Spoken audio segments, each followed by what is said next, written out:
You won't be joining us on the Cabo trip today, Mom. Michael wants only his family. The text from my daughter, Sarah, hit my phone screen like a slap across the face. I didn't hesitate. I immediately called the moving company and canceled all remaining payments on their house. The quiet satisfaction of watching their dream crumble would be worth every penny I had already spent. If you're watching this, subscribe and tell me where you're watching from. Let me rewind and explain how I ended up playing chess. While everyone else thought they were playing checkers. My name is Margaret Thompson, but everyone calls me Maggie. I'm 68 years old and I truly believed I had seen every kind of betrayal possible. I was wrong, very wrong. 3 months earlier, Sarah had called me in tears. Mom, we found the perfect house, but we're short on the down payment.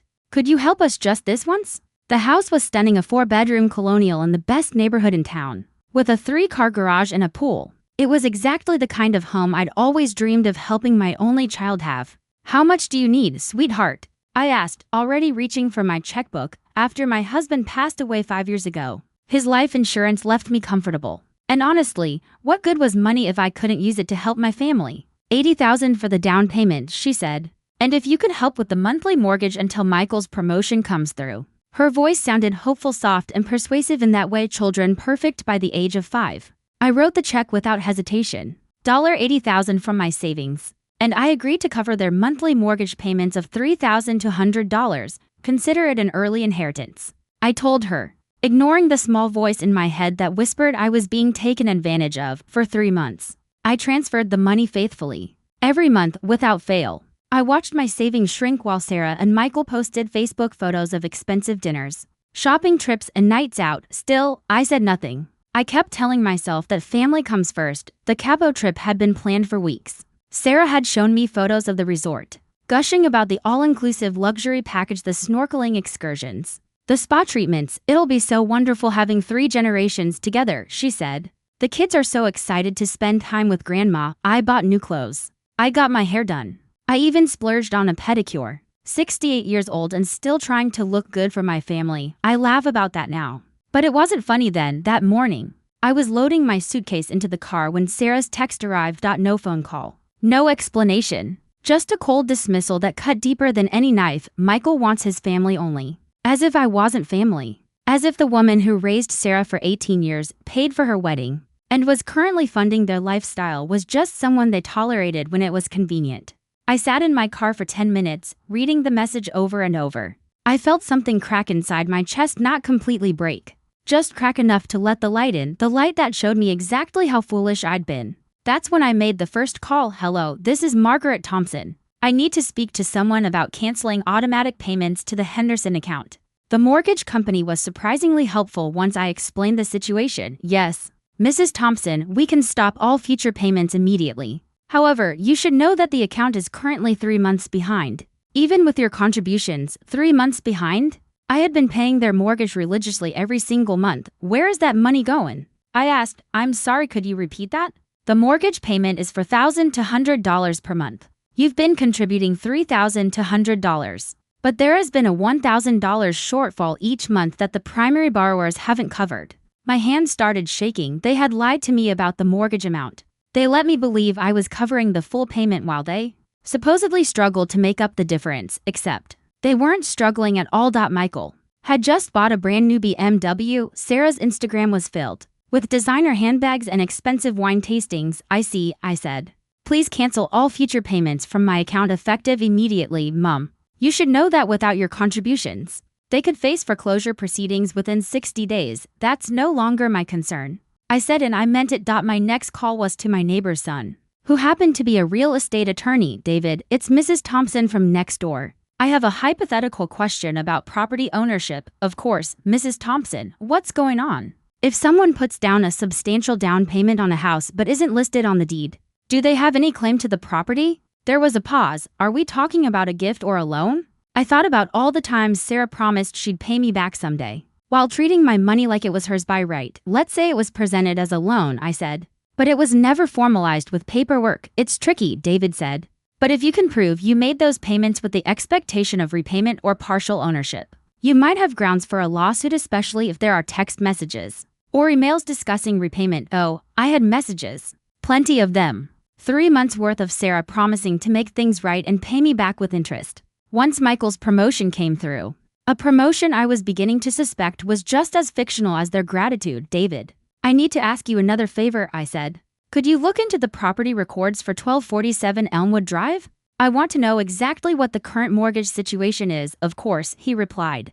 Are you thinking of buying property in that area? Something like that. After we hung up, I sat at my kitchen table staring at the stack of thank you cards Sarah had sent me over the years. Thanks for everything, Mom. You're the best mother in the world. Don't know what we'd do without you. Pretty words. They cost nothing and meant even less. My phone buzzed with a text from my 16-year-old granddaughter, Chloe. Grandma, why aren't you coming to Cabo? Mom said you were sick, but Dad's being weird about it. So Sarah was lying to the children, too, telling them I was sick instead of admitting that her husband had banned me from a family vacation I had helped pay for. The manipulation ran deeper than I'd realized. I texted back. Just had to change plans, sweetheart. Have fun and take lots of pictures, but inside, I was plotting if Michael wanted to play the game of his family only. Then he was about to learn that my money was my money only, and unlike Michael, I played to win. David called back the next morning with information that made my blood boil. Mrs. Thompson, that property has quite a history. It was purchased 3 months ago for $600,000 with a down payment of $120,000. $120,000? I said. Sarah told me they needed $80,000 according to the records. The buyers put down the full $120,000, David said. There's also a second mortgage for $40,000, which explains the higher monthly payments they had lied about. Everything. Not just the amount they needed, but the actual down payment. They had borrowed an additional $40,000 without telling me, most likely for furniture and renovations. Judging by Sarah's recent social media posts showing off their designer kitchen makeover, David, I said, I need you to do something for me. I want to purchase that property. There was a pause. Purchase it? But it's already sold, not if it goes into foreclosure. How quickly could that happen? Another long pause. Mrs. Thompson, are you sure about this? Real estate can get complicated when family is involved. I've never been more sure of anything in my life. The beauty of the situation was almost artistic. Without my mortgage payments, they couldn't afford the house. They'd be forced to sell quickly to avoid foreclosure, and I'd be ready with a cash offer. The same cash that had been sitting in my savings account, shrinking every month as I funded their luxury lifestyle. I spent the afternoon doing my research. Michael worked in sales for a tech company, and his promotion always seemed to be coming next quarter. Sarah worked part-time at a boutique, earning just enough to support her shopping habit. Without my $3,000 a month, they'd be financially destroyed within weeks. The thought should have made me feel guilty. Instead, it made me feel powerful for the first time in years. Around dinner time, my phone rang. Sarah's name lit up the screen. I let it go to voicemail. Then I listened to her message, my satisfaction growing with every word. Mom, hi, it's me. We just got to the resort and it's absolutely gorgeous. The kids wanted me to call and check on you since you're feeling under the weather. I told them you probably just needed rest. Anyway, we're having dinner by the pool tonight, and tomorrow we're going deep sea fishing. Michael booked this amazing boat. Oh, and I meant to tell you we might be a day late getting back. Michael wants to extend the trip. Love you. Not one word of concern about my sudden illness. Not one question about how I was feeling or whether I needed anything. Just a cheerful update from Paradise. Paid for by my savings account. I called David back. How long do I have to wait before I can make an offer on a foreclosed property? Usually 60 to 90 days from the first missed payment. But Mrs. Thompson, I have to ask, are you absolutely certain about this? This will likely destroy your relationship with your daughter. I thought about Sarah's text excluding me from a family vacation because I wasn't considered real family by my son-in-law. I thought about 3 months of lies about the mortgage. About the casual way they spend my money while treating me like an inconvenience. David, I said, my relationship with my daughter has already been destroyed. I was just too blind to see it. Now I'm simply protecting my investment. There was a pause. In that case, he said, I'll start preparing the paperwork, but you should know, David said, they'll eventually figure out that you're behind this. I smiled, feeling something that had been dead inside me for months suddenly spark back to life. I'm counting on it. The first missed mortgage payment hit their account on Tuesday. I know because David had set up alerts to track the property's status. Sarah called that evening, her voice tight with panic. Mom, there's been some kind of mistake with the bank. They're saying you canceled the automatic payment. I was standing in my kitchen, arranging flowers, yellow roses from my garden. It was amazing how much more beautiful everything looked when you weren't being taken advantage of. There's no mistake, Sarah. What do you mean there's no mistake? You agreed to help us with the mortgage. I agreed to help with a $3,200 mortgage payment. I said calmly. I discovered it's actually $4,200 and you've been short every month for 3 months. I also discovered the down payment was $120,000, not $80,000 like you told me. The silence stretched so long I thought the call had dropped. Finally, Sarah spoke again, her voice smaller now. Mom, I can explain. Please do, I said. I'm fascinated to hear this explanation. We needed the extra money for closing costs and immediate repairs. We were going to tell you, but you seemed so happy to help. And Michael thought what? I interrupted. That I was too stupid to notice? Too old to check the records? Too grateful for scraps of attention to question where my money was really going? It's not like that, Sarah said defensively. We were protecting you from the stress of the full amount. I almost laughed. Protecting me from my own generosity by lying to me? By letting me believe I was covering your entire mortgage while you struggled to pay the difference. Except you weren't struggling at all. You were buying BMWs and designer furniture. Michael worked hard for that promotion, she said. He deserved a reward. And what about what I deserved, Sarah? I asked quietly. What did I deserve for handing over $80,000 and committing to monthly payments I couldn't afford? You could afford it, she shot back. Dad left you plenty of money. And there it was, the entitlement that had been hiding beneath every conversation for months. In Sarah's mind, my money was already hers. It was just temporarily sitting in my account until she needed it. My comfort, my security, my retirement, all of it irrelevant compared to her wants. Your father left me enough money to live comfortably if I'm careful, I said. Not enough to fund your fantasy lifestyle forever, so that's it? She asked. You're just cutting us off? What about the kids? What about family loyalty? What about it, Sarah? I replied. Where was your family loyalty when you excluded me from the Cabo trip? When you lied to the children about why I wasn't coming? When you let your husband treat me like a charity case he was tired of supporting? Another long silence. When Sarah spoke again, her voice was cold. Michael never said you were a charity case. No, I said. Then why wasn't I welcome on a family vacation at a resort my money helped pay for? It's complicated. Mom, Michael's family dynamics are different. His parents are very involved, and adding more people would have changed the whole dynamic. His parents? I said. You mean the people who contributed exactly zero to your house, your lifestyle, or this vacation? That's not fair. You're right, I said. It's not fair. None of this has been fair. But it's about to become very fair. I hung up before she could respond. Feeling lighter than I had in months, the truth was finally out. No more pretending their behavior was acceptable. No more making excuses for their ingratitude. No more funding people who saw me as an ATM with family obligations attached. My phone started ringing again immediately. I turned it off and went outside to water my garden. Whistling for the first time since my husband died, David called the next morning with an update. They missed their second payment.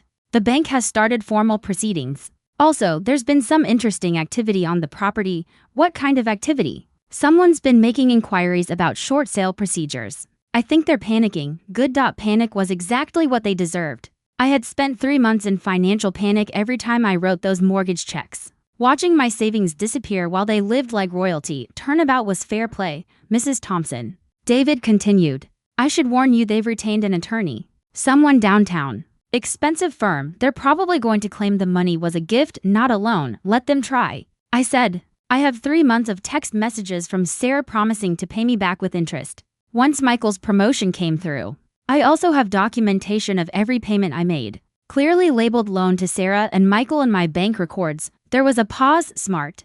David said. You've been planning this? No, David, I replied. I've been documenting it. There's a difference. That afternoon, a process server showed up at my door with legal papers. Sarah and Michael were suing me for financial elder abuse and demanding that I resume mortgage payments while they pursued a resolution of the property dispute. I actually laughed out loud. They were claiming I was abusing myself by refusing to keep giving them money. The audacity was breathtaking. An hour later, my phone rang. It was a number I didn't recognize. Mrs. Thompson, this is Jonna Morrison from Morrison, Klein and Associates. I represent your daughter and son-in-law. How lovely for you, I replied. I believe there's been a misunderstanding, she said. Your family is simply asking that you honor your original commitment to help with their mortgage. While we work out the details of repayment, there's no misunderstanding, Ms. Morrison, I said calmly. I loaned money to people who lied about how much they needed and what they were using it for. When they excluded me from a family event because I wasn't real family, I decided my money wasn't real money either. That sounds like a very emotional response to what appears to be a simple family miscommunication. Emotional. Of course, that's how they framed it, the hysterical old woman who couldn't handle a little exclusion. Ms. Morrison, I said, I'm 68 years old, not 6. I don't make financial decisions based on emotions. I make them based on respect. Your clients have shown me none. Mrs. Thompson, if you force this property into foreclosure, you'll destroy your daughter's credit and your grandchildren's stability. Is that really what you want? What I want, I replied, is for my daughter to experience the consequences of treating people badly. If that destroys her credit, perhaps she should have considered that before lying to me for 3 months. We're prepared to offer a formal repayment plan. How generous, I said. What are the terms? Partial repayment of the down payment contribution over 10 years, plus resumption of mortgage assistance until the property is sold or refinanced. I actually snorted. So I give them more money, except a fraction of what they owe me spread over a decade, and they get to keep the house. What exactly do I get out of this arrangement? You get to maintain your relationship with your family, Ms. Morrison, I said.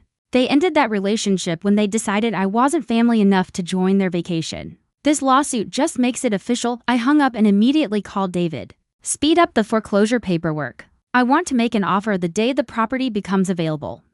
Are you sure about this, Mrs. Thompson? He asked. They're going to fight dirty. Good thing I learned from the best. Then, the children came home from Cabo 3 days later. And according to my neighbor, Mrs. Patterson, there was quite a scene in their driveway. Chloe and Ryan were excited to show me their vacation photos. But Sarah and Michael rushed them inside before they could even cross the street to my house. An hour later, Chloe appeared at my back door looking confused and upset. Grandma, Mom said you're sick. But you don't look sick. Are you okay? I invited her in for cookies and milk, the same snack I'd given her mother at that age. I'm perfectly fine, sweetheart. Did you have fun in Cabo? It was amazing, but weird, she said. Mom and Dad kept acting strange, like they were waiting for bad news or something. And Dad was on his phone constantly, which isn't like him on vacation. Smart girl. She'd inherited my ability to read people, a skill her mother seemed to have lost somewhere along the way. Sometimes adults have to deal with complicated situations. Is that why you didn't come? She asked. Mom said you were too sick to travel. But then she told Mrs. Patterson next door that there wasn't enough room in the resort for extra people. Extra people. As if I were some random +1 instead of the woman who made their vacation possible. Your mom and I had a disagreement, Chloe. Sometimes families go through difficult times. Are you and Mom not talking anymore? Like when she and Aunt Jennifer had that fight about the wedding. Sarah and her sister had stopped speaking for 2 years over Jennifer's decision to elope instead of having the big wedding Sarah wanted to plan and take credit for. The irony wasn't lost on me that Sarah was repeating the same pattern of trying to control other people's major life decisions. I hope we'll work things out eventually, I said, but some things can't be fixed with just an apology. Mom's been crying a lot since we got back, Chloe said softly, and Dad's really angry. He keeps talking about lawyers and unfair situations. Before I could respond, Sarah's voice carried across the yard. Chloe, where are you? You're not supposed to bother Grandma when she's not feeling well. Chloe looked at me with wise 16-year-old eyes. You're not sick at all, are you, Grandma? No. Sweetheart, I said gently, I'm not sick. I'm just tired of being taken advantage of by your mom and dad, out of the mouths of babes. That's between your parents and me, but I want you to know that no matter what happens, I love you and your brother very much. This has nothing to do with you kids, Chloe. Sarah's voice was getting closer, sharper, more frantic. I should go, Chloe said, but first she hugged me tightly. I love you too, Grandma. And I'm sorry about whatever Mom and Dad did. After she left, I sat alone in my kitchen, replaying that conversation in my head. The children weren't blind to their parents' behavior. They had noticed the inconsistencies, the lies, the strange tension in the air. How long would it be before Sarah and Michael started poisoning them against me, turning me into the villain in their version of the story? My phone rang. Sarah's name lit up the screen. Mom, what did you say to Chloe? She's asking questions about lawyers and money. I told her you and I had a disagreement, I said. Nothing more. She said you told her you were tired of being taken advantage of. How could you say something like that to a child? She's 16, Sarah, not 6. And she's smart enough to notice when adults are lying to her, just like I finally got smart enough to notice when my own daughter was lying to me. We never lied to you, really, I said. Then the mortgage isn't actually $4,200. You didn't take out a second loan for $40,000? You didn't tell the children I was sick instead of admitting your husband excluded me from the vacation. Silence. Then, quietly, we were trying to protect everyone. No, Sarah, I said. You were trying to protect yourselves. And now you're discovering that protection comes with a price tag. That's when she said the words that changed everything. Fine, if this is how you want to play it, Mom, then you're going to lose a lot more than money. You'll lose your grandchildren too. The threat hung in the air like poison. She was willing to use my grandchildren as weapons against me, leverage to force my compliance. The same woman who had just watched her daughter hug me with genuine love was prepared to destroy that bond just to get her hands back in my wallet, Sarah. I said very quietly. You just made the biggest mistake of your life. After I hung up, I called David. Change of plans. I don't just want to buy the house when it goes into foreclosure. I want to destroy them completely. What are my options? David's response was immediate and ruthless. If you want to go nuclear, we can. First, I'll file a formal claim against the property for the full amount you contributed, $80. Zero plus the mortgage payments. Second, we can investigate their finances for fraud. If they lied about their financial situation to obtain money, that's criminal. What kind of investigation? Bank records, tax returns, employment verification. If Michael's promotion story is fabricated, if they've been hiding assets or income, we can expose everything. The next morning brought an unexpected visitor. Michael stood on my porch, looking haggard and desperate. Gone was the cocky man who used to joke about my appetite at dinner parties. This Michael was wrinkled, unshaven, and reeking of desperation. Mrs. Thompson, we need to talk. I think our lawyers are handling communication now, please. He said, just 5 minutes. Sarah doesn't know I'm here, against my better judgment. I let him in. He sat heavily on my couch, the same couch where he'd once joked about old people being technologically challenged, while I quietly paid his mortgage. Look, I know we messed up, he said. Sarah got carried away with the house stuff. And I should have stopped it. You should have stopped lying to me. You mean we were desperate? He said, my job, the promotion, it's complicated. I waited, letting the silence stretch. Desperation makes people reveal more than they intend. The truth is, he finally said, I've been on thin ice at work for 6 months. The promotion isn't happening. They're talking about layoffs, and my name's on the list. Interesting. So Michael's golden future was just as fictional as their gratitude. Why didn't you just tell me the truth? Because Sarah was convinced you wouldn't help if you knew how bad things really were, he said. She said, you only respected success, that you'd cut us off if you knew I might lose my job. Sarah had said that about me, the woman who raised her alone after her father left, worked 2 jobs, and never once made her feel like we were struggling, and you believed her. I wanted to believe the promotion was still possible, he said. I wanted to believe we could pay you back with interest like we promised. But instead, I said, you spent my money on BMWs and vacations while lying about your finances. Michael's face crumpled. The BMW was leased before everything went bad. And the Cabo trip, Sarah's parents gave us that for Christmas. We couldn't cancel without explaining why. More lies stacked on top of lies. Sarah's parents, who lived on Social Security, had supposedly gifted them a $10,000 vacation.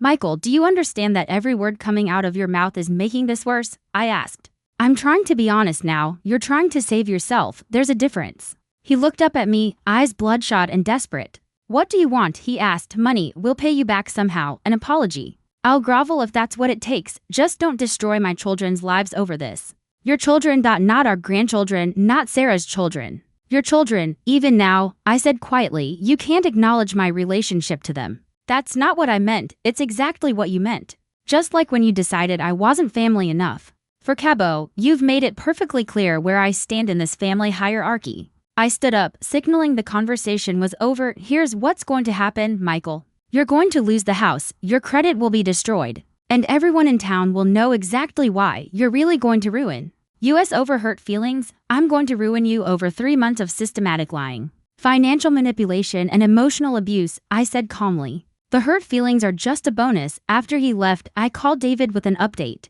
Michael just admitted his job is in jeopardy and the promotion never existed. He also said Sarah told him I only respect success and would cut them off if I knew the truth. Perfect, David said. That establishes premeditation. They deliberately misrepresented their situation to obtain money from you. That's fraud. That afternoon brought another surprise. There was a knock at my door. Mrs. Patterson, my neighbor, stood there looking concerned.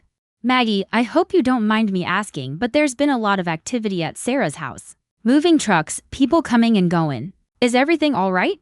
Moving trucks. They were trying to flee before the foreclosure was finalized. What kind of moving trucks? I asked. The expensive kind, she said. They've been loading furniture all morning. Sarah said they were putting things in storage temporarily, but she shrugged. It looks like they're packing up everything valuable. Of course they were. Asset hiding 101. Move the expensive items before creditors can claim them. Thank you for telling me. Mrs. Patterson, the moment she left, I called David. They're moving assets. Can we stop them? Already ahead of you, he said. I filed an emergency motion this morning freezing their assets pending the fraud investigation. If they move anything of value now, it's contempt of court. This just kept getting better. The next morning, David called with news that made my entire week. Margaret, you're not going to believe what the forensic accountant found. Try me. Michael has been unemployed for 2 months. He's been collecting severance pay and pretending to go to work every day. Sarah has no idea. I sat down slowly. It gets better, David continued. The BMW payments are 3 months behind. The credit cards are maxed out. And here's the kicker, they took out a home equity line of credit for $60,000 against the house. And never told you, I dropped into a kitchen chair. They had been using my down payment and mortgage payments to qualify for additional loans against a property I had essentially purchased for them. How is that even legal? I asked. It isn't, David said. They committed fraud to obtain the original mortgage by inflating their income. And they used your money to cover the deception. We're talking potential criminal charges. What kind of charges? Fraud, possibly identity theft if documents were forged. Possibly racketeering if we can prove this was planned from the beginning. My phone buzzed with a text from Sarah. Mom, we need to talk. It's important. I ignored it. An hour later, she showed up at my door, and this time, she wasn't alone. She brought Ryan, my 14-year-old grandson, like emotional ammunition. Hi, Grandma, Ryan said, looking confused. Mom said you weren't feeling well and needed cheering up. I'm feeling just fine, sweetheart, I said gently. Your mother and I just need to have an adult conversation. Sarah's jaw was clenched. Ryan, why don't you go play in Grandma's backyard for a few minutes? Once he was gone, she turned to me, fire in her eyes. You called the bank. You froze our accounts. We can't access our own money. Your money? I asked calmly. You mean the money you borrowed against a house I'm paying for? That's our house, she snapped. We live there. We make the payments. You haven't made a payment in 4 months, I said. I've been making them and apparently financing your secret home equity loan as well. Sarah's face went pale. How did you? Michael said you didn't know about that. Michael has said a lot of things that turned out to be lies, I replied. Like the fact that he's been unemployed for 2 months while pretending to go to work. The color drained completely from her face. That's not, he can't be. He leaves every morning. He comes home complaining about his boss. Call him, I said. Right now? Ask him where he is. Sarah fumbled for her phone, her hands shaking. I watched her face change as she listened to whatever excuse Michael was feeding her. You're at work, right? She asked. In your office? A pause. Can you prove it? Send me a picture of your desk. She hung up and stared at me, her eyes completely shattered. He hung up on me. Sarah, I said quietly, your husband has been lying to both of us. The difference is, I figured it out and stopped giving him money. You married him. We can fix this, she said desperately. I'll get a full-time job. We'll pay you back. With what qualifications? I asked. You've worked part-time retail for 20 years while I subsidized your lifestyle. That's cruel. What's cruel is using your children as weapons to manipulate me. What's cruel is lying about mortgage amounts and down payments. What's cruel is excluding me from family events while I pay your bills. Ryan came back into the room, sensing the tension. Is everything okay? Mom, why are you crying? Sarah wiped her eyes quickly. Everything's fine, baby. Grandma and I are just working through some grown-up stuff. I looked at my grandson. Really looked at him. 14 years old and already learning that adults lie to protect their own interests. Ryan, I said gently, your mom and I are having some financial disagreements. It's nothing you did wrong, and it's nothing you need to worry about. Are you and mom going to stop talking like you and Aunt Jennifer? I hope not, I said. But sometimes adults have to make difficult decisions when people they trust betray that trust. Sarah shot me a warning look. But I was done protecting her from the consequences of her choices. Ryan was old enough to understand that actions have consequences, even when those actions are taken by people you love after they left. I sat alone in my living room, feeling strangely empty. The victory had been everything I thought I wanted. But seeing the devastation in Sarah's eyes when she realized Michael had been lying to her too, that hurt more than I expected. My phone rang. David sounded excited. Margaret, we just hit the jackpot. Michael's been filing fraudulent tax returns, claiming income from his old job for months after he was fired. The IRS is now involved. The satisfaction was immediate and overwhelming. How much trouble is he in? Federal charges, potential tax fraud, bankruptcy fraud if they tried to file. We're talking serious prison time. I thought about Ryan's confused face. About Chloe's worried questions. Then I thought about the text message excluding me from Cabo. About months of lies and manipulation. About Sarah threatening to keep my grandchildren from me. Good, I said. Let it burn. The next week brought chaos to Sarah and Michael's perfect little world. Michael's employer confirmed he'd been terminated for falsifying sales reports. Apparently, his creative relationship with the truth extended to work as well. The IRS froze their remaining accounts pending investigation, and the foreclosure proceedings accelerated due to evidence of asset hiding. Sarah called me every day, swinging between rage and desperation. I stopped answering. I let the voicemails pile up. Let her feel what it was like to be ignored by someone who was supposed to care. But Thursday morning brought a knock that changed everything. Chloe stood on my porch, her school backpack slung over one shoulder, tears streaming down her face. Grandma, can I stay with you? Mom and Dad are screaming at each other all the time. And last night, Dad punched a hole in the wall. I pulled her inside immediately. Of course, sweetheart.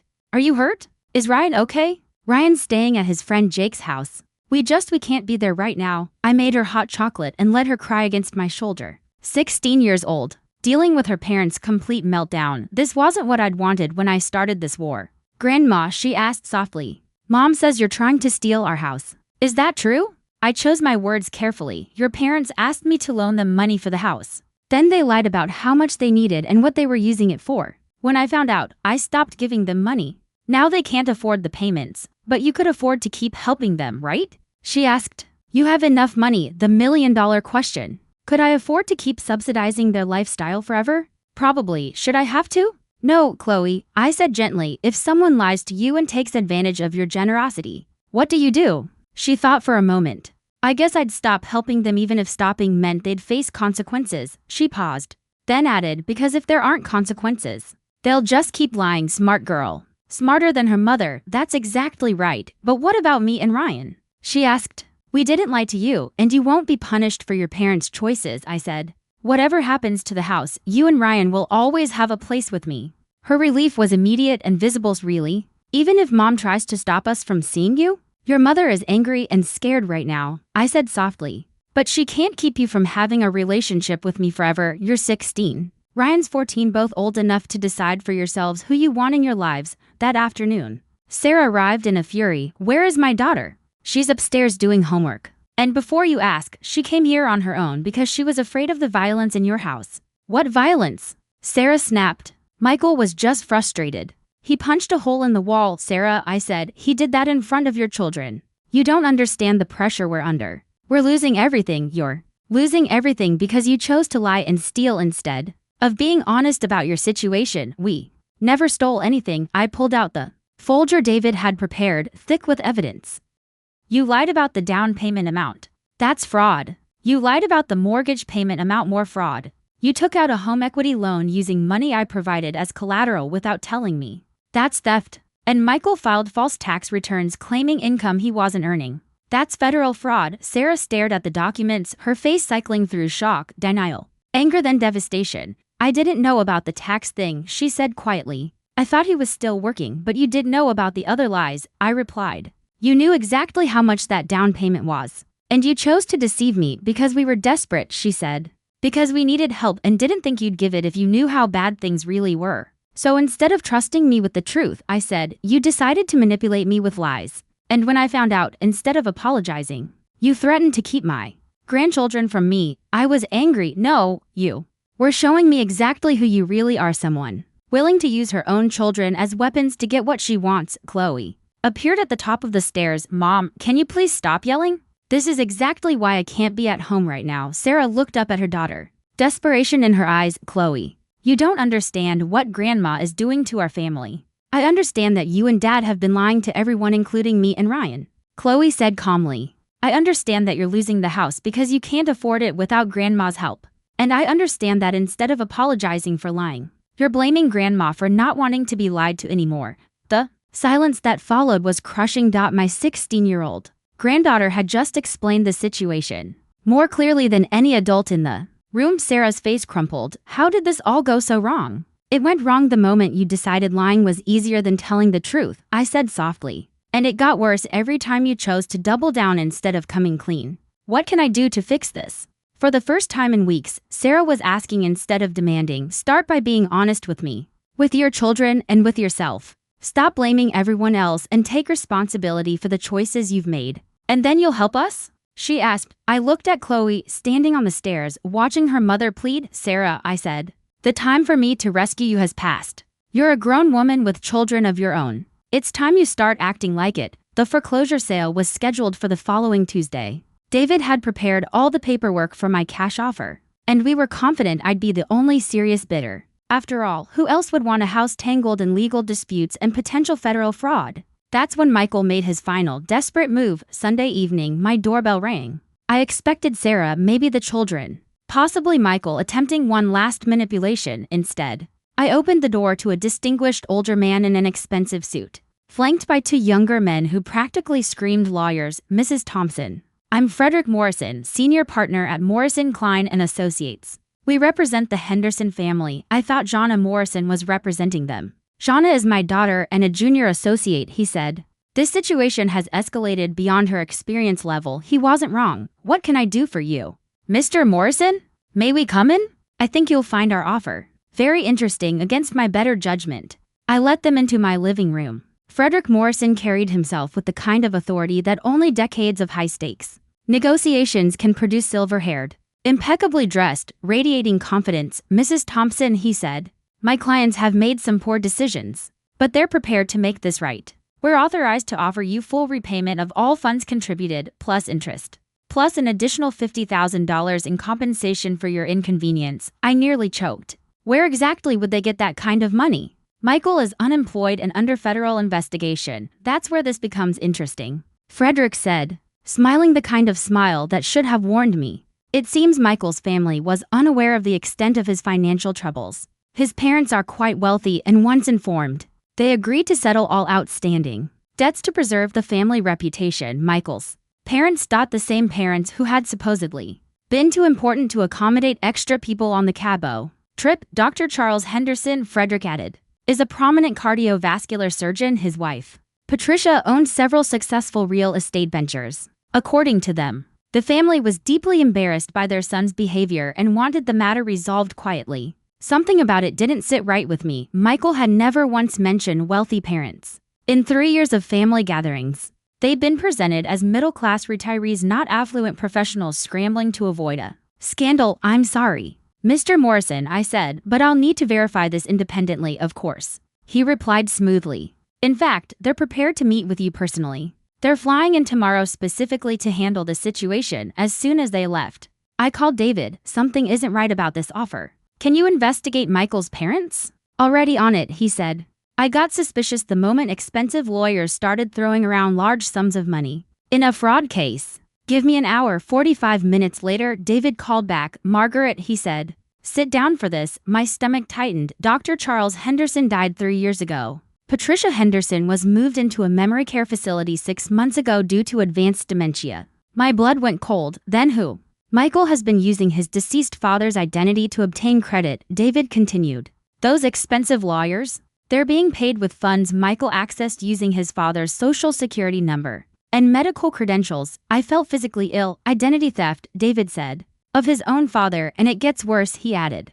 The wealthy parent's story was completely fabricated to buy time. While Michael illegally liquidated his father's estate, he's been forging his mother's signature on financial documents while she's been in memory care. I sat there, stunned. Double quotes the money in their so-called offer? David said, it doesn't exist except for what Michael has already stolen from his incapacitated mother and deceased father. Oh God, I whispered. Sarah has no idea, does she? Based on our investigation, no, David replied. He's been maintaining this fiction for months, possibly years. He's told Sarah his parents were helping financially while he was actually stealing from elderly and deceased family members. I hung up and sat in my kitchen, unable to move. Sarah was married to a monster, a man willing to steal from his dead father and his mother with dementia to sustain a lifestyle, a man who hired high-priced lawyers and spun elaborate lies to manipulate his way out of consequences. But I wasn't finished with him. Tuesday morning, I sat in the county courthouse, waiting for the foreclosure sale to begin.